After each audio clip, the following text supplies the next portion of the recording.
Good morning and welcome to the First Unitarian Universalist Society of Albany. My name is Sharon Babila and I am the Service Associate today. This morning we welcome to our pulpit the Reverend Amanda Poppei.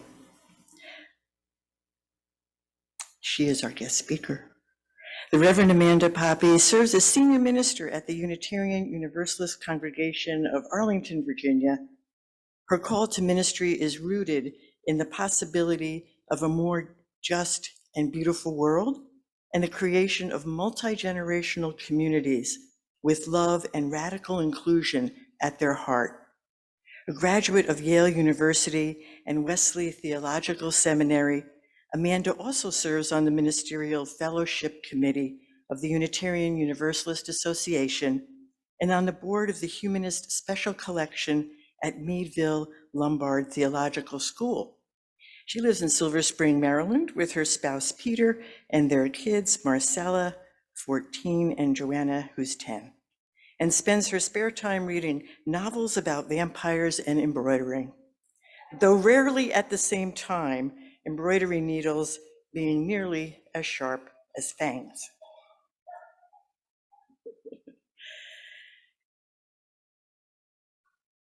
And here is our call to celebration, written by the Reverend Katie Romano Griffin. Come, let us enter this space of hope and community. Come, let us enter this space with our sorrows, our joys, our passion and compassion. Come, let us enter this space with the stories of our ancestors, for their strength and wisdom beats in our hearts. Come into this space, present to the beloved companions, present to the beloved companions who move beside us. Come into this space, mindful that together we are building a future for other generations. Come into this space and let us worship.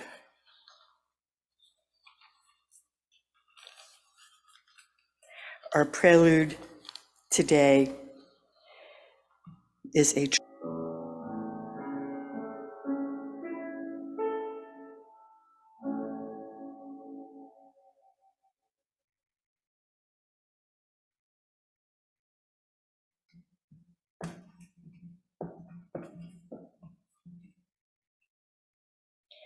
Please join us in the chalice lighting words on the screen, welcoming all free seekers of truth and meaning. We gather to excite the human spirit, to inspire its growth and development, to respond morally and ethically to a troubled world, and to sustain a vital and nurturing religious community.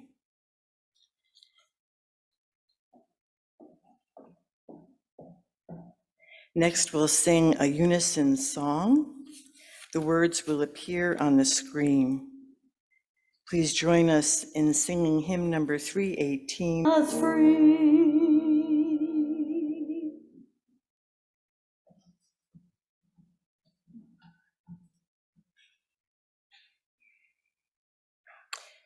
Welcome to our viewers from Facebook who will be joining us now for our service. My name is Sharon Babila, and I am the Service Associate today. We welcome to our pulpit Reverend Amanda Poppei, who serves as Senior Minister at the Unitarian Universalist Congregation of Arlington, Virginia. Welcome to our viewers from Facebook who will be joining us of Arlington, Virginia. Thank you so much, Sharon, and it is good to be here with all of you. And where's my camera with all of, somewhere up here, you. Our reading this morning comes from my colleague, Unitarian Universalist Minister Teresa Ninan Soto. They are the author of a collection of poetry called Spilling the Light, which I highly commend to you. This particular poem comes from that collection. It's titled to the people who have mistaken freedom for liberation, with thanks to Reverend Leela Sinha.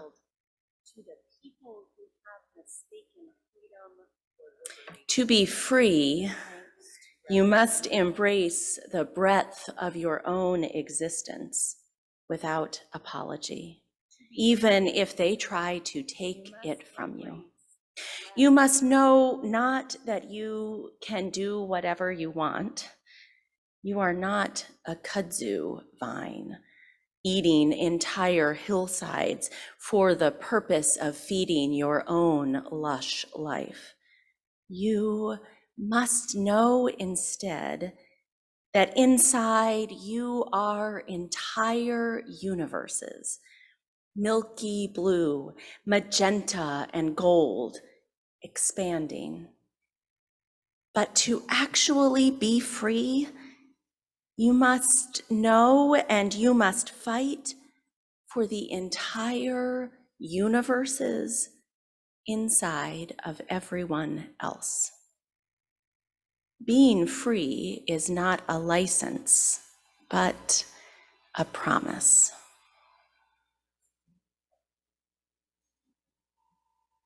I want to invite you now into a time of meditation. Take a moment to settle yourself in your seat. Perhaps you came here ragged and finding a parking space. Perhaps you just walked over from your couch. However you rolled or walked in this morning, you are here where you are now. Take a breath.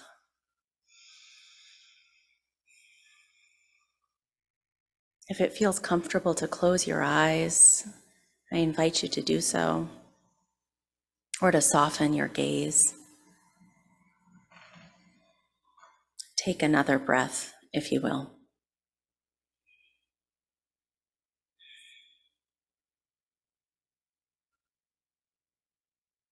You are an entire universe, and so am I. And so are each of us. As you breathe in peace. Peace to every part of the universe within you. To the magenta and the bright green and the soft gray.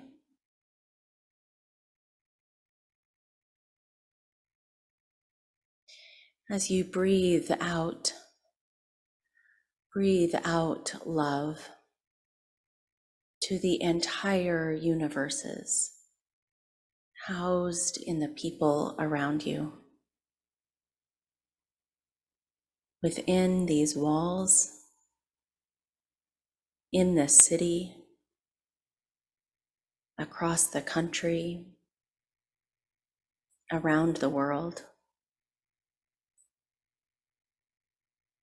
Breathe out love to the dusty rose, to the royal blue, to the sparkling silver.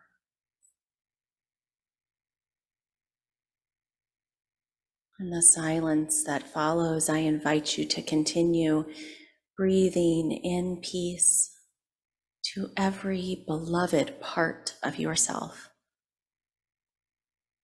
Breathing out love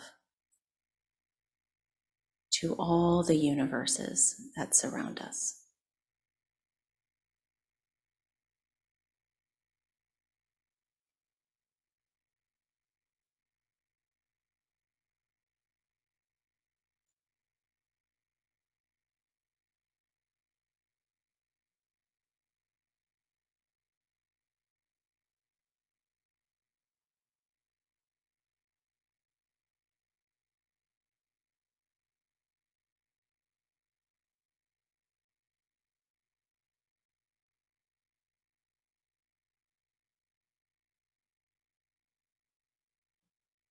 May we find that peace and that love. May we keep on breathing it in and out.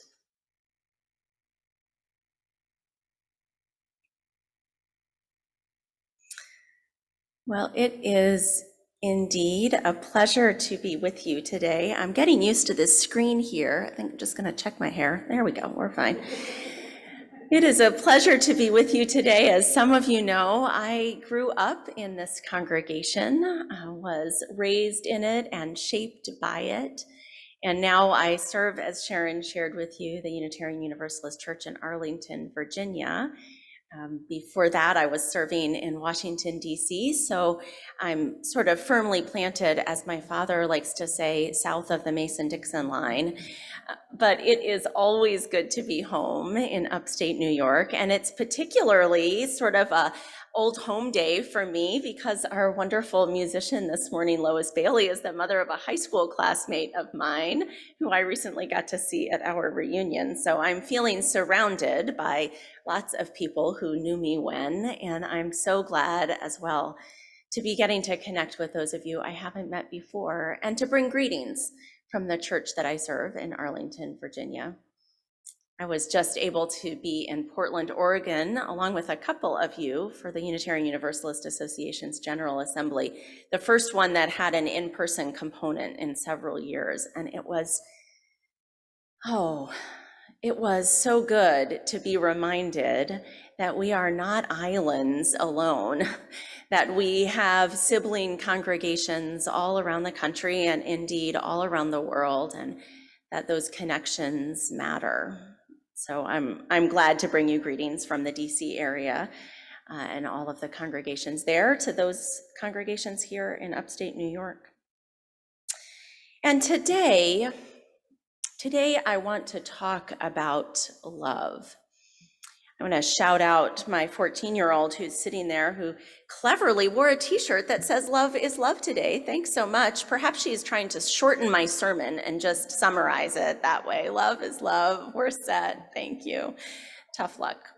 Because indeed, I have a couple more things to say about love. Now, perhaps you are thinking, when I say I want to talk about love, perhaps you are thinking of schmoopy love or schmaltzy love, of Valentine's Day and flowers and chocolate and all that that entails.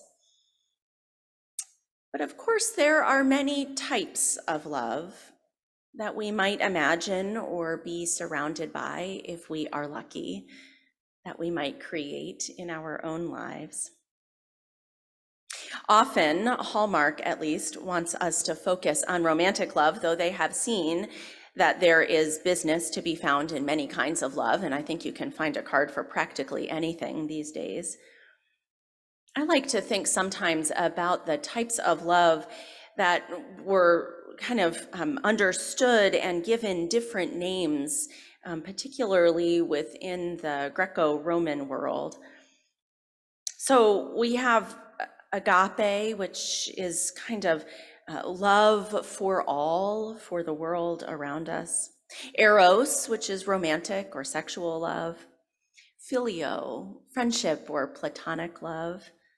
Storge, that was a new one for me as I researched this. Love for family, that particular bond we feel sometimes, whether we like it or not. Early Christian communities picked up on these categories found within Greek philosophy and sought to live with agape love in their fellowships and communities. In the Gospel according to John from the New Testament, one of the books that describes the story of Jesus's life and death as it was told over many years and eventually, after many more years, written down. In the Gospel according to John, Jesus says to his disciples, "I give you a new commandment, that you love one another. Just as I have loved you, you also should love one another. By this, everyone will know that you are my disciples, if you have love for one another." That kind of love that the gospel according to John is talking about, that Jesus in the story is referring to, is agape love, this love that is greater than romance or friendship or even family, love for community. I really like that idea of love as being more than two people, being a kind of organizing idea, a way of understanding what it means to be in community with each other. The King Institute at Stanford University studies the work of Reverend Dr. Martin Luther King, who really held agape as core to his understanding of what it meant to be in beloved community. The King Institute puts it this way, and I'll quote, "For Martin Luther King, the concept of agape stood at the center of both his spiritual belief in a knowable God and his assertion that love and nonviolence were essential to remedying America's race problems. He defined agape as, and these are King's words, purely spontaneous, unmotivated, groundless, and creative. It is the love of God operating in the human heart."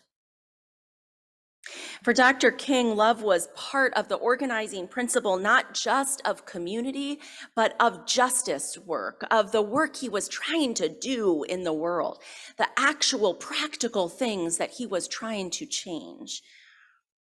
He experienced agape love as the backbone for Christian community, the spiritual tradition out of which he operated and which filled his own spiritual well, and as the backbone for the impulse to change the world, no matter where we might find our spiritual grounding, our ethical grounding.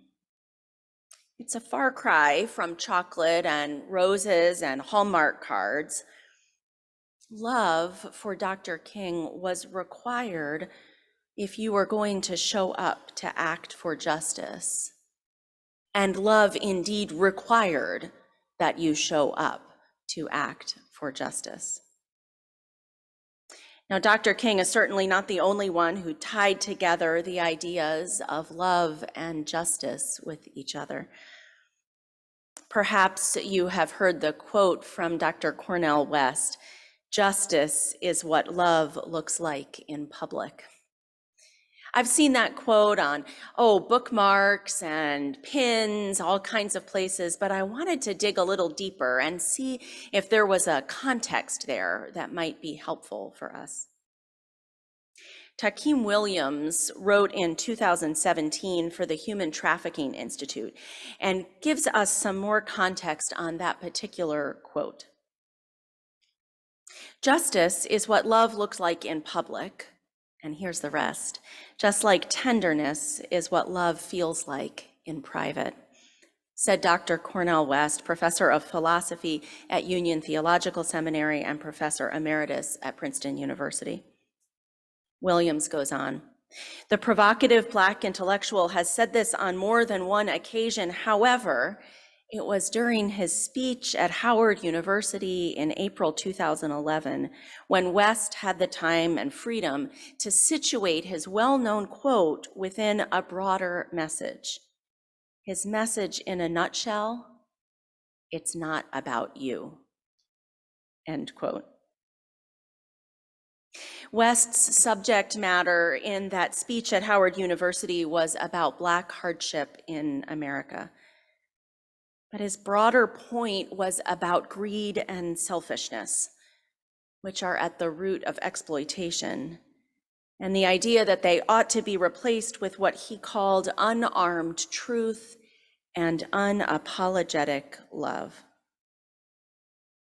Unarmed truth and unapologetic love. An antidote to schmaltzy Hallmark cards, perhaps. It's not about you. In fact, it is about us, about all of us. I really love the poem that we used as our reading this morning from Teresa Ninan Soto. I think my favorite thing about the poem, although I love all of it, I have to limit myself in the congregation I serve to one Soto poem a month in worship. I always worry they think I don't read anything else. But my favorite thing about the poem may be its title, "To the People Who Have Mistaken Freedom for Liberation." Because we do sometimes confuse the two. Perhaps we Unitarian Universalists even. Perhaps we Unitarian Universalists especially.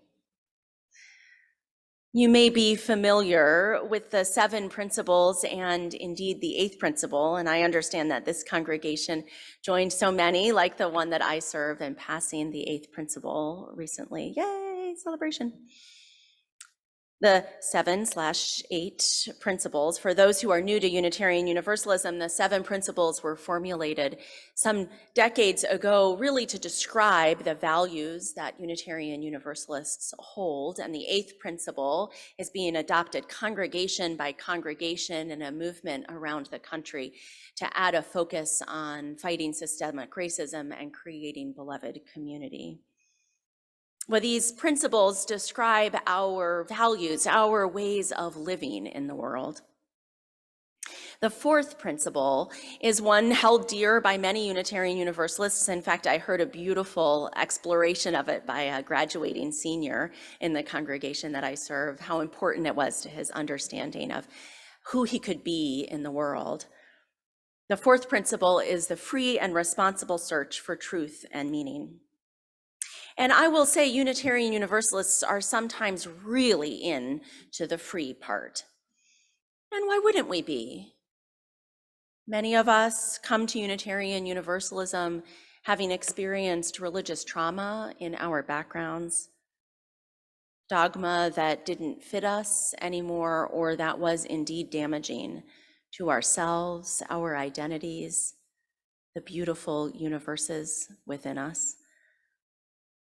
And so the freedom to believe, how, as each of us is called by our own heart to believe, that freedom is beautiful, transformative for so many of us, especially as we come into a new faith, free from creed and dogma, open to exploration and the search for meaning. And that is not quite enough. Maybe the more that we need is embedded in the responsible part of the free and responsible search for truth and meaning. Or maybe it's found in the 7th principle, which reminds us that we are part of the interdependent web of all existence. Or maybe it is in the 8th as we work to build the beloved community together. Or maybe it is simply part of our understanding of ourselves as radically connected human family, every single one of us, part of the great and beautiful world. But somewhere we need an understanding that personal freedom of belief, of movement, is perhaps a beginning, but certainly not an end. There is another quote from Teresa Ninan Soto, I did say that I loved their work, that has been a touchstone for me for several years. All of us need all of us to make it. I want to say that again. All of us need all of us to make it. We need each other if we're going to make it. And we need everyone to make it, or none of us will. This is, I think, the core idea behind the concept or the movement of collective liberation.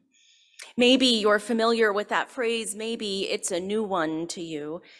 Collective liberation is a theological concept, a justice concept, It's at the core of the work of the Unitarian Universalist Association's Commission on Institutional Change and their Widening the Circle of Concern report, which I imagine folks in this congregation have engaged with a little bit. It is at the core, I would argue, of our work together as a faith in this moment, in this world.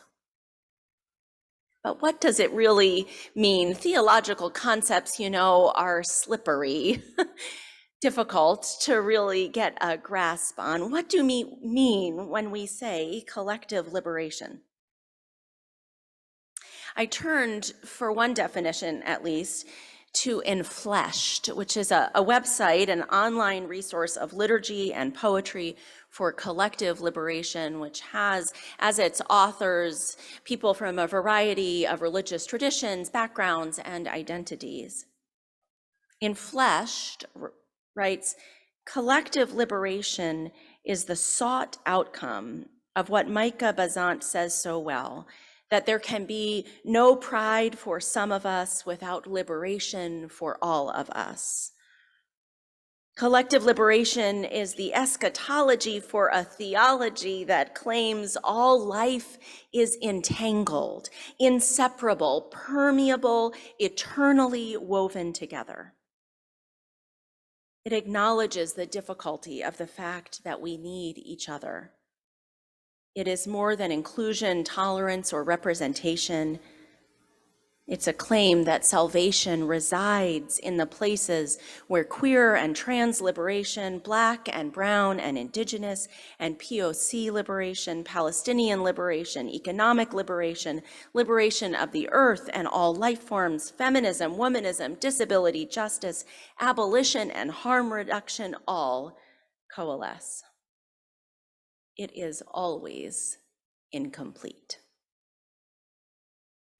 My colleague, Unitarian Universalist minister Julia Hamilton, says that a commitment to collective liberation is a commitment to the flourishing of all humanity, to the beautiful unfolding of the world. Collective liberation means freedom of the spirit, freedom of the mind and heart and body of each of us, and of the whole of us. I will tell you, I really got in my head when I was working on this sermon. Theological concepts will do that to you. All of seminary is pretty much alternating between getting in your head and then gazing at your navel for a while.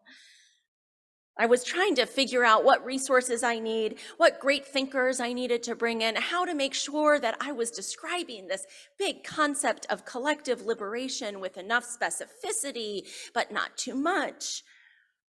And goodness knows there is some amazing theological reflection out there on exactly what collective liberation means and how we can bring it about.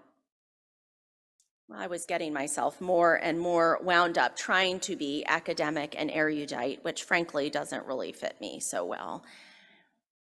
And luckily, I told a friend I was working on this and about my worry that I needed to actually read several long books before I would be able to complete the sermon. I think that was about a Thursday or Friday. She cut to the chase. Just tell them that we don't do anti-racism work to be nice. We do it because it's good for everyone. So there you go. It's good for everyone. Good as in essential.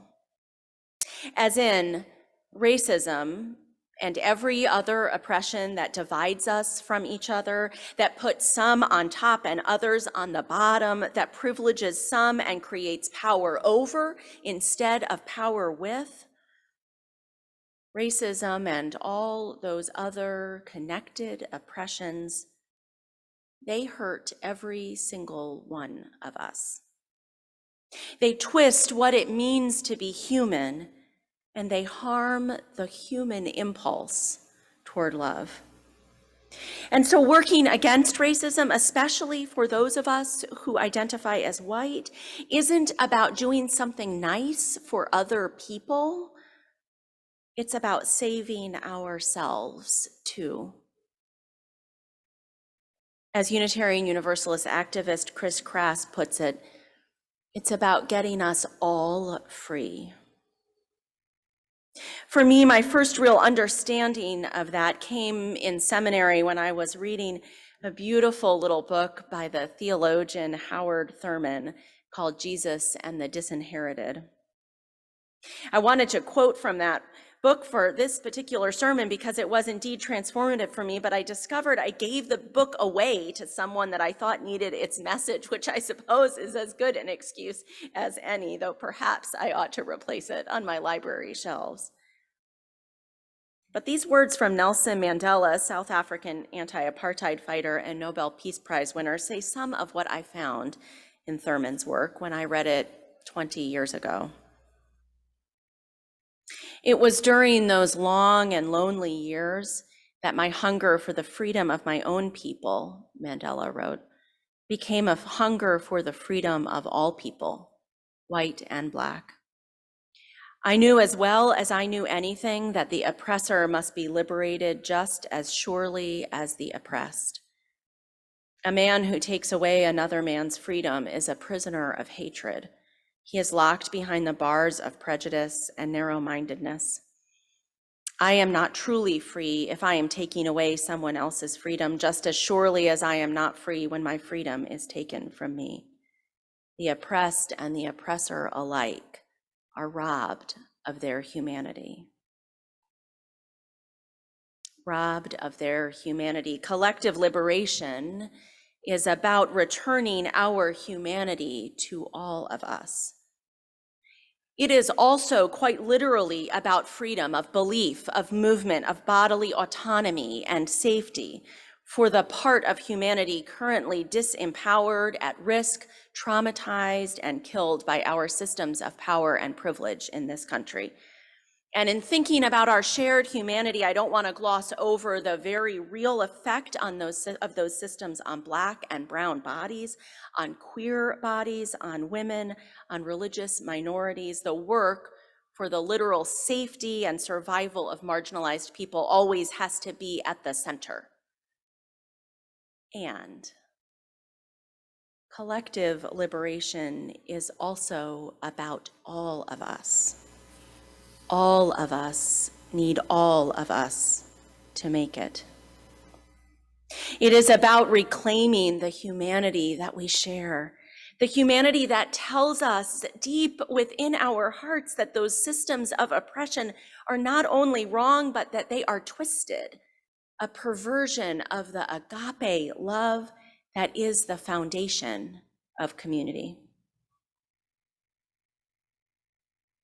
So what I hope today is that when you think of love, you think beyond hearts and flowers. What I hope is that you think about this tradition, this Unitarian Universalist tradition that we share, and remember that we are about love, about agape love, about collective liberation love, about everyone is part of the human family love, about breaking down systems of oppression love.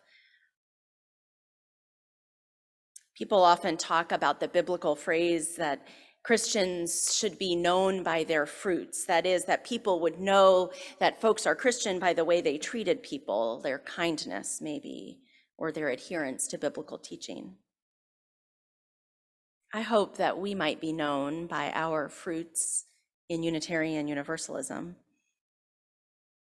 that we might be known as the people that understand that love is as broad and big as the human family, that love comes in all shades and sizes and genders and colors, and that Unitarian Universalism is not just about freedom of belief, but about, too, the liberation of all people, about the collective liberation that gets all of us free, and that reminds us that we belong to each other.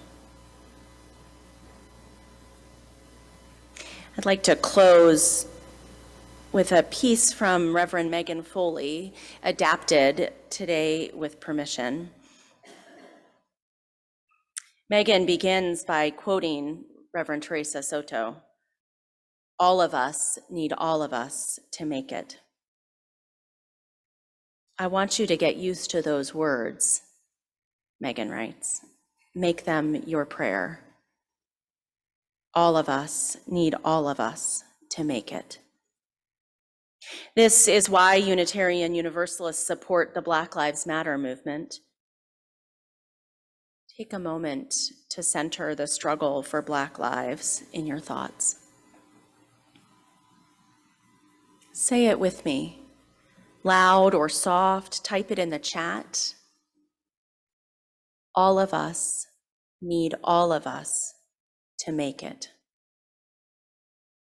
In a world where some of us are targeted for struggle and brutality, where others of us benefit and flourish, we pray. All of us need all of us to make it. In a world where powerful people of ill will and indifference make us fearful for our safety and our futures, we pray. All of us need all of us to make it. In the excruciating space that lives between seeing and naming and hearing and changing, we pray. All of us need all of us to make it. Make a picture in your mind of someone you aren't very happy with right now. Look at their face in your mind and pray.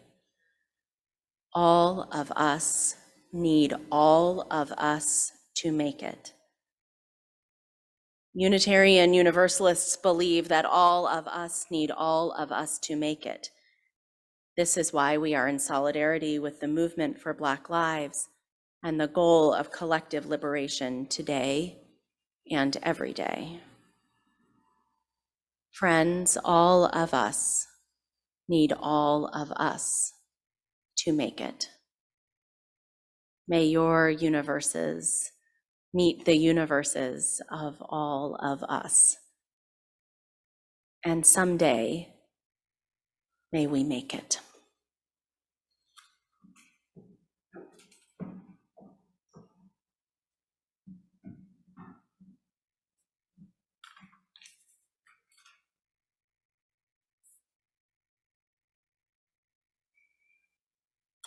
An important way we celebrate life each Sunday is by offering an opportunity to practice generosity. Members and friends support our congregation with an annual pledge paid throughout the year. Another way to support the good work of this congregation is by making a generous contribution as we pass the plate or via one of the options shown on this next slide. If you are joining us virtually, you can click on the tiny URL link in the chat window to contribute, or you can send a text to the number shown on the screen. The examples on the slide show how to label your text to indicate the amount and purpose of your gift. We must now say goodbye to our Facebook friends. Consider joining us on Zoom next time or visit us at 405 Washington Avenue, Albany. You can find more information at albanyuu.org.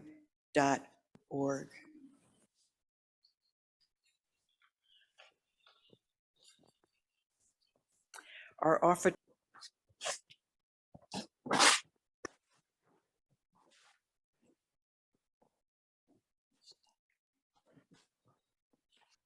I invite you into a time of meditation and prayer. Spirit of life and love, God of many names and beyond our naming, Spirit of community. They say joy and woe are woven fine. And this morning our hearts hold both joy and grief. Surrounding them both is love. Spirit of life, may we remember the love as we allow our hearts to break and heal, to expand, to connect. May it be so. Amen. I invite you now to join in our closing hymn this morning, a favorite of mine, you will not be surprised. It is number 131, Love Will Guide Us. Randy will guide us too, but I hope that we will all sing together this morning.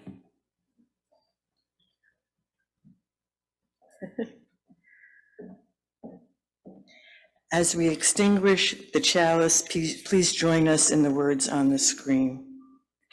We extinguish this flame, but not the light of truth, the warmth of community, or the fire of commitment.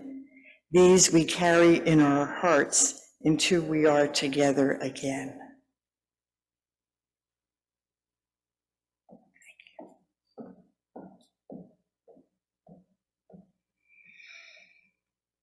And our benediction. Again, finding yourselves present in this moment, in this community. May we breathe in peace. May it light up all the dark nooks and crannies, all the hard places, bringing spaciousness, ease, and joy. May we breathe out love so that it covers all of us, every and each one, moving forward in love.